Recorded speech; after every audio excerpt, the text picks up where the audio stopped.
Magandang araw sa inyong lahat mga kamatsas. Dito naman tayo ngayon sa Team Philippines versus Team Slovenia. Puro Grandmasters ang kaharap natin kagabi.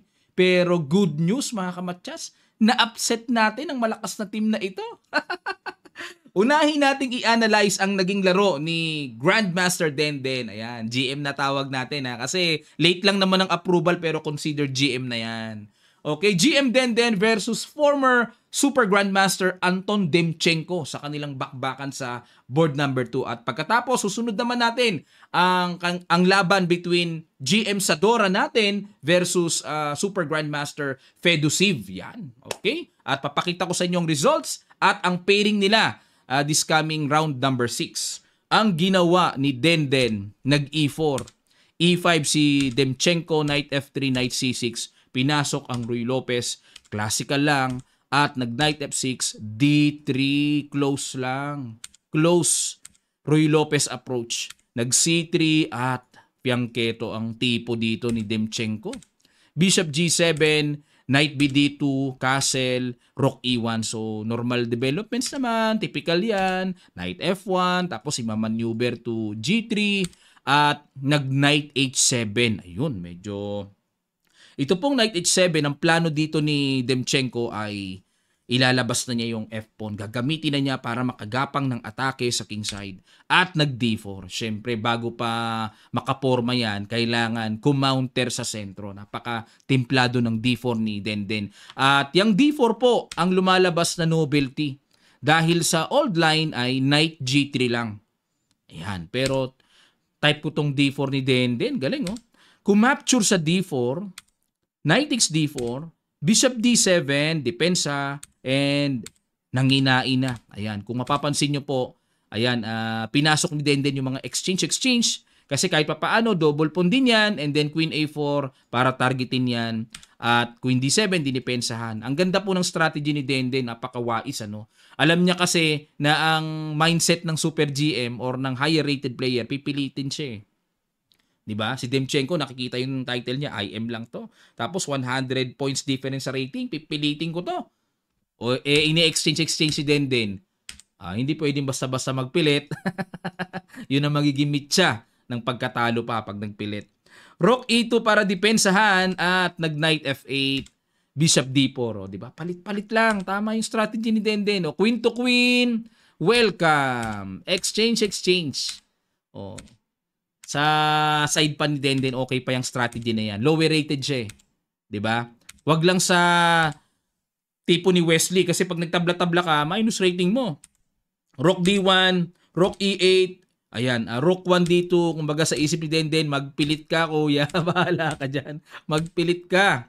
Rook and pawn ending na mahirap pilitin ito ni Demchenko kung magpipilit siya. Rook and pawn ending to eh.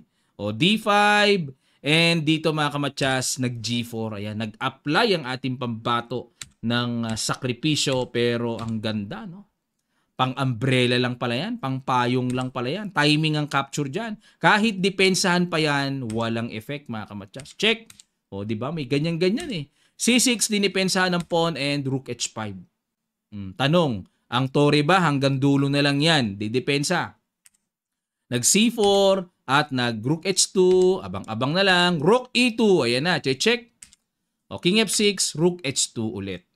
Okay, para maingatang wag makapenetrate ng pasok hanggat maaari ang Black Rook. Nag-Rook E2, nag-decide na si Demchenko. Kumbaga naisip niya, walang mangyayari. Walang mangyayari kung habang buhay, kung didepensa ng pawn, bigay ko na sa iyo yan. Ibinalik ni Demchenko, no? Rook E5 checking F6. Sa pag-asa, nakakapture ng pawn pero nag-Rook A2 lang. Wais talaga si Denden. Ayos kasi pag kinapture kasi papasok po ang tore. 'Di ba? Yan ang mga diskarte. Mamaya na yan pawn G4, parang ganon. So nag C5 para maka D4 pero timplado pa rin po. Rook E5, threat yang pawn sa D5, nag D4, kinapture, capture, and Rook D5. Rook behind pass pawn syempre. And ito na yung time na kailangan ng capturing yung pawn sa G4. Nasa timing ang mga tira ni Denden. Rook H1. Ayan, anong threat nito? King F3 and Rook E1 para hindi makadikit yung king. And the rook d4, nag-king e6. Yan ang plano ng rook sa first rank. Para hindi makakapture si Denden sa c4 kasi anytime may push d2, magkuqueen yan. So, kailangang i-maintain ang rook behind pass pawn. Ayun na. So, nag-decide na dito si Demchenko na parang wala na namang mangyayari kasi kung king-king moves lang, rook d4, rook d8, abang-abang na lang. Kaya, nag-decide na naman siya na, sige na, sabayan na.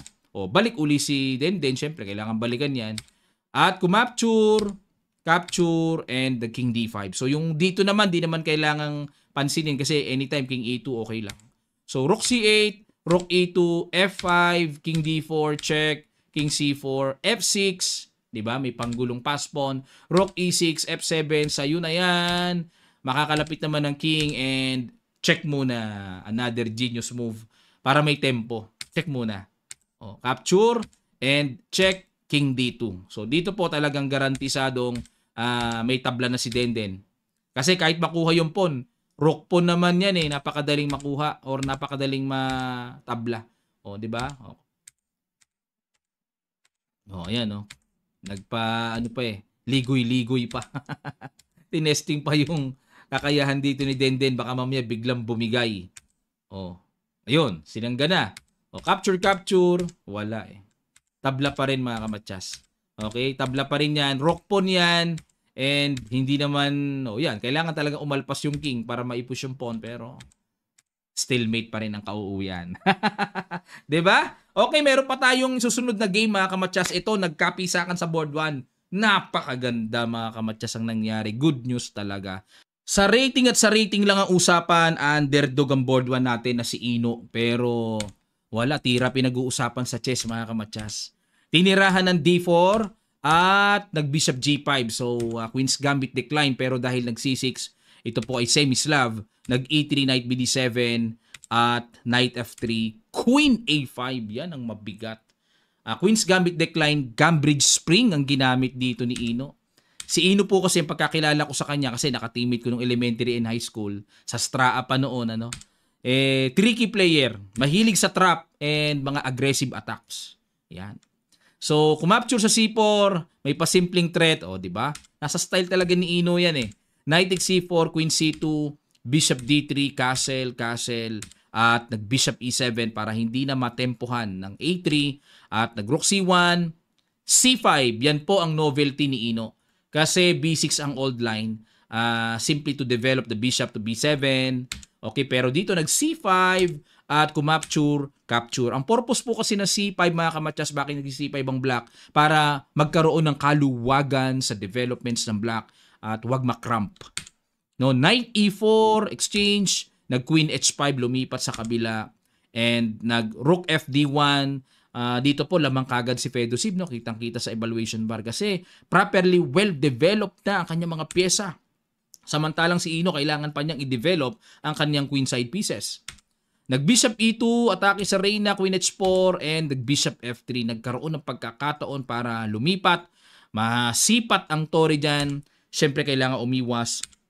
g3, queen h3, and knight e5. Ayun, yung c6 square ang pupuntahan. Ang laki ng lamang sa evaluation bar.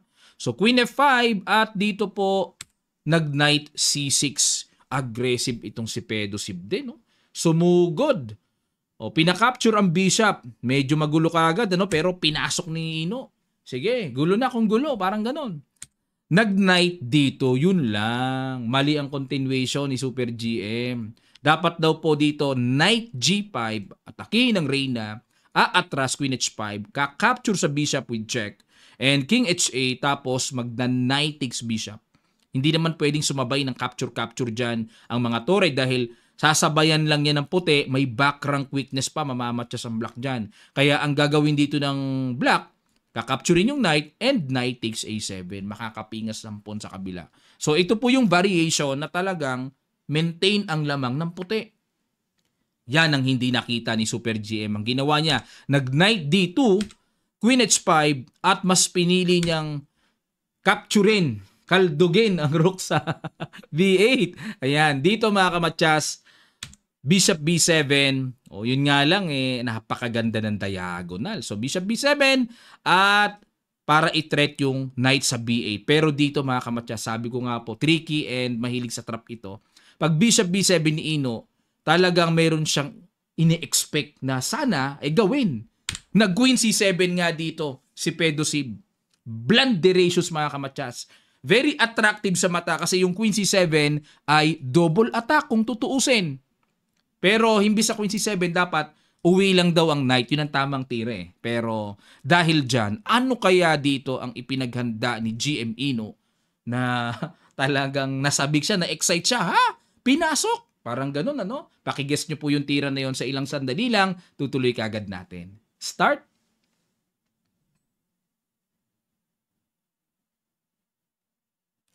Maraming salamat po mga kamatyas. Boom! Knight G4, threatening matyas. Siyempre, ang ginawa dito, nag-H4. Siyempre, para mawala yung matyas and bumagal ang pag-progress ng black to create a strong attack. Pero dito mga kamatyas, grabe, mistulang naging puzzle. Bishop takes H4. Sa isip ni Ino, bahala ka dyan, manginain ka ng manginain. At nag-queen takes bishop. Gandang laban, ano? Pero teka muna mga kamatyas, no? Para maklaro lang. Paano kung yung isang bishop ang capturein, ang gagawin ay queen takes h4? Mangyari, dalawa ang threat na nakahang. Queen h1 matyas dahil may bishop, and queen h2, pag kinapture yung bishop, ano? Meron din queen takes f2, pamatyas ang puti, pamatyas. Oh. Kaya mas pinili ditong capturein yung bishop sa b7 and another strong. Ito, brilliant move na to mga kamatyas. Kitang-kita na, hindi ko na papapuzzle sa inyo. Bishop takes g3. What a great attacking style by Ino. Brilliant move. Bishop takes g3, threatening queen h2, king f1, and queen takes f2. Mamamatyas po ang white king. Ang ginawa dito, nag queen h1. Oh, sigurado kwentado ni Fedosib yan. Nakwenta na niya yan.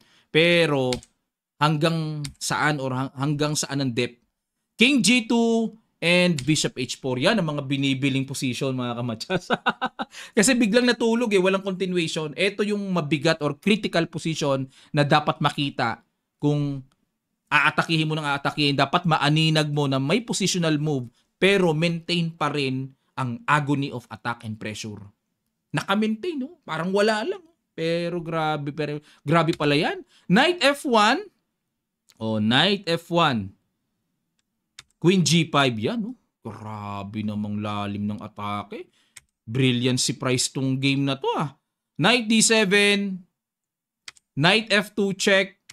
So, pag King F3 kasi matcha sa G4, eh. King H2. Ayun, queenless. Grabe siya si Ino. Woo! King takes. Oh. So lumalabas, dalawang torres sa wala na, queenless eh. Wala namang solid pawn structure ang puti. Kung solid pawn structure pa, maniwala ako na yan ay lalaban dalawang torres sa isang reyna. Pero sad to say na ang position po ay watak-watak ang pawns ng puti eh. So hindi magmamaterialize usually pagka ganito. Okay, so abang-abang na lang po at hanap-hanap ng timing dito. Ano ba mangyayari? Bakit ay gumanito? Kasi may check. Oo, may check pala. Ay, sorry. May check pala doon. Tapos pag King A2 may check, makukuha yung knight mga kamatyas. Yun yung ganun. Kaya pala hindi makababa dito na para atakihin yung F7. So, B5, Rook C1, check. King D3, H4, Knight D2, Queen F2. Rook F1. Grabing husay ni Ino. Na-victimize niya. Na-biktima niya ang Super GM. Ang galing naman. And going to E3 na mga kamatyas. Dito po ay nag-resign na ang Super GM. Unexpected results. Dahil ang resulta po ay panalo board 1 natin. Tabla ang 2-3-4. Congrats din kina Paulo Bersamina. And sino pa ba yung ano? Tingnan natin ang results mga kamatyas. Ang lineup nila. Ito po ang result. So, grabe, lupit. Pakita ko ayun. Lupit ng Team Philippines. Upset ang Slovenia na puro GMs. Oh, grabe siya no? Oh, congrats kay Bersamina and Garcia. Ang mga IMs natin pero tinablahan po yung mga GMs. Oh. Hindi napisak tayo. Oh. Isang GM lang, tatlong IMs, and then puro GMs ang Slovenia. Upset yan. Naku, galit na galit ang coach ng Slovenia siguro. No? Ano nangyari? Congrats, Team Philippines! At dahil po dyan, ito po ang pairing nila. Ang ganda na ng standing ng Philippines. So, pang table number 14, ang kaharap natin ay Armenia. Naku, mabigat ang laban. Solid ang mga Armenian players and ilang beses na pong nag-Olympiad champion ng Team Armenia. Kahit nung nandun pa si Levon Aronian at nung umalis, nag-champion pa rin sa Olympiad yan eh. Pero this time, siyempre, nagbabago ang panahon, nagbabago line-up, tingnan natin. At nasa momentum ang Team Philippines, wag silang papakasiguro. Puro GMs din po ang Armenia eh. Grabe tayo, no? Galing. At sa top board po, China na versus Vietnam. Grabe ang Vietnam, humarurot. Matapos upsetin ng Vietnam ang defending champion na Uzbekistan, nanalo pa rin sila kahapon at ngayon China na. Grabe, nasa Asia na ang labanan. Asian Games ba yan? Okay po mga kamatsas, manatili po kayo nakatutok dito sa ating YouTube channel para sa mga updates natin at mamaya mag-a-analyze pa tayo ng pangmamaw naman sa side nila Magnus at mga super GMs dito sa Olympiad para makapulutan naman natin yung mga mabigatang laban. And then sa another video, yung request nyo po na sa women's naman at mapasadahan din ang best games ng Team Philippines, ganun din kay Meow Meow mga kamatsasa sa mga nag-request. Dami nag-request ng laro ni Meow Meow eh. So yan po ang inyong atabayanan. At muli po sa darating na September 23, magpapasimula na ang ating online training. Lalapag ko lang po sa comment section below, ipipin ko ang details, how to join, how to enroll, at mag-register na po kayo. Maraming salamat, magkita-kita pa tayo sa mga susunod pang chess updates.